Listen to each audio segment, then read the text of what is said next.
Last week I read this article on Forbes because I saw someone share it on Twitter. I don't just read Forbes ordinarily, okay? I'm not a monster. Anyway, the article's headline announces DC Films still doesn't know what to do with Superman. It talks about how, despite recent successes such as Wonder Woman, Aquaman, and just recently Joker, the studio in charge of adapting DC Comics characters to the big screen can't seem to figure out what to do with the granddaddy of all superheroes. And this is not a new problem.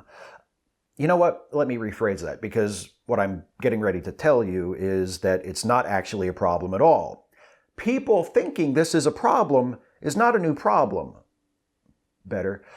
It seems like every 20 years or so, someone will wonder what the key is to telling a Superman story that will capture the imagination of the public the same way as, say, Batman or Spider-Man or those elevated B-listers in the Avengers.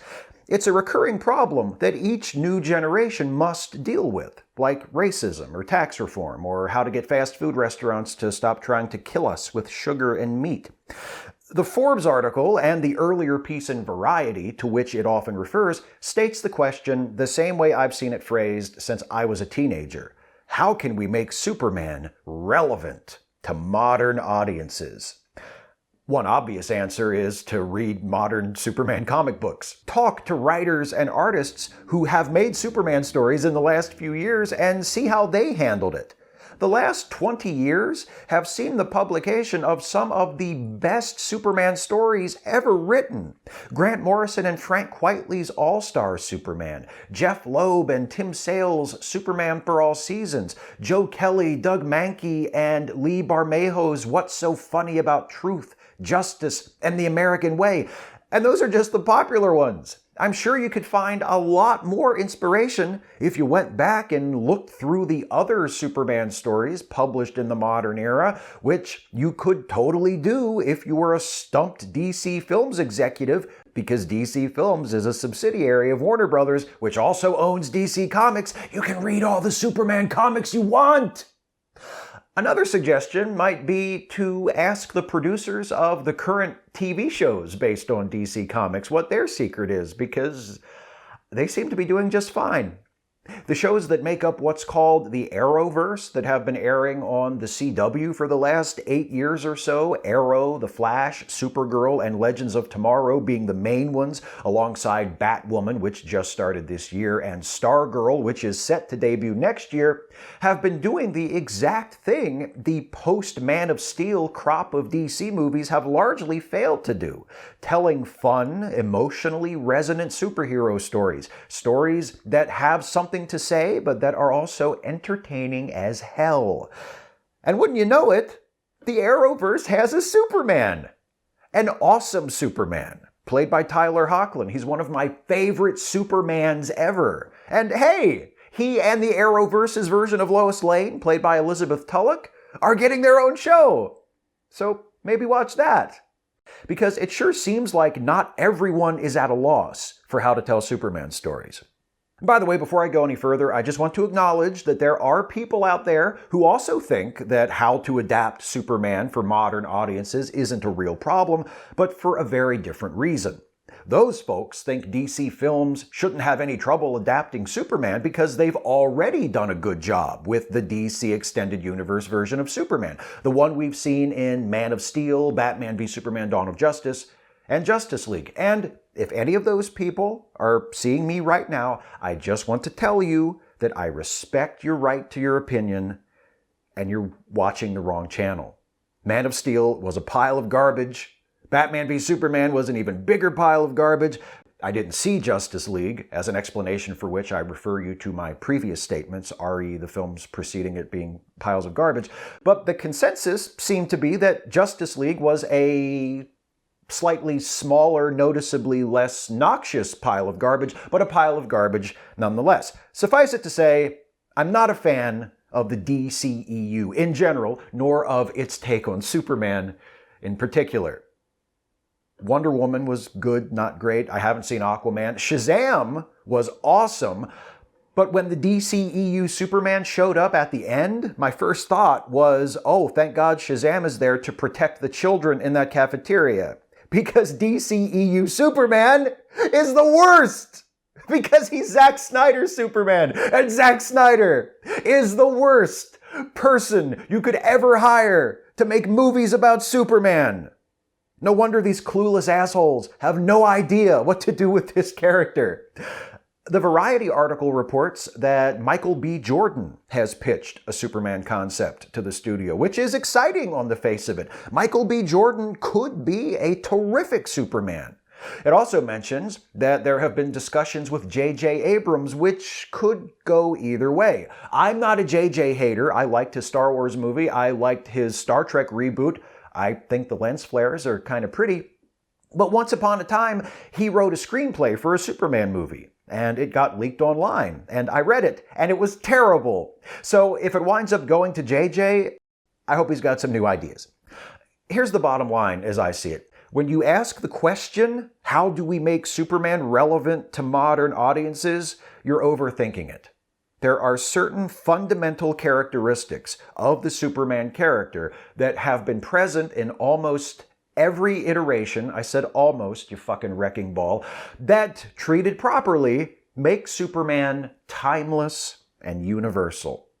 Some folks on Twitter have proposed solid starting points for a modern, relevant Superman film. Here's one from Vex Werewolf.